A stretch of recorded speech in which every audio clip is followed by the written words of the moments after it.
अभी सब्सक्राइब करें हमारे YouTube चैनल ईश्वर टीवी को और देखिए वीडियोस सबसे पहले। प्रत्येक मूर्ति या किसी भी मूर्त का अपना एक चित्रण है।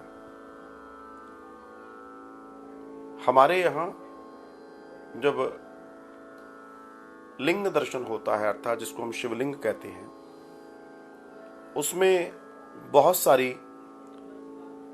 सारे दर्शन है। एक शिवलिंग सिर्फ एक शिवलिंग नहीं है, वो पूरे ब्रह्मांड का दर्शन है।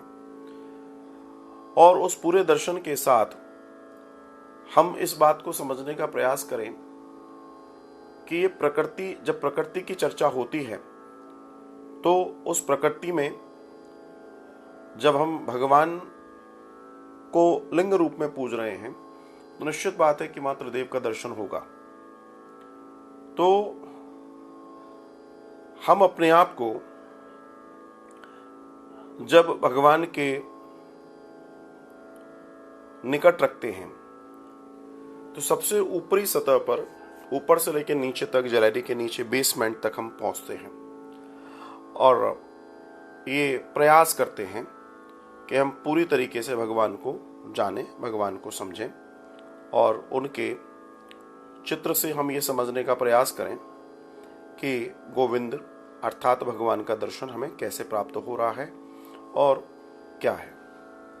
तो जो सबसे टॉप वाला हिस्सा है, सबसे ऊपर जो टॉप वाला हिस्सा है, उसके बाद जो जलहरी के जस्ट ऊपर वाला हिस्सा और जस्ट सबसे नीचे वाला हिस्सा है, जलहरी जो होती है हिस्सा है, ये असल में त्रिदेवों का स्थान है। अब आधार किसके हाथ में है? ब्रह्मा के हाथ में, तो वो आधार में है। चला कौन रहा है? तो विष्णु चला रहे हैं, वो मध्य में है। संहार कौन कर रहा है? वो शिव हैं, तो वो सबसे ऊपर है। पूरे दर्शन को अगर समझें तो शिवलिंग में भी ब्रह्मा विष्णु महेश के परस्पर दर्शन है। एक बात और मैं आपसे कहना चाहूंगा कि शिवलिंग सिर्फ अपने आप में इन त्रिदेवों का दर्शन नहीं है।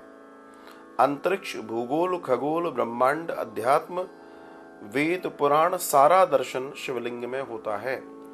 वनस्पति की उसको समझने का प्रयास किया जाए।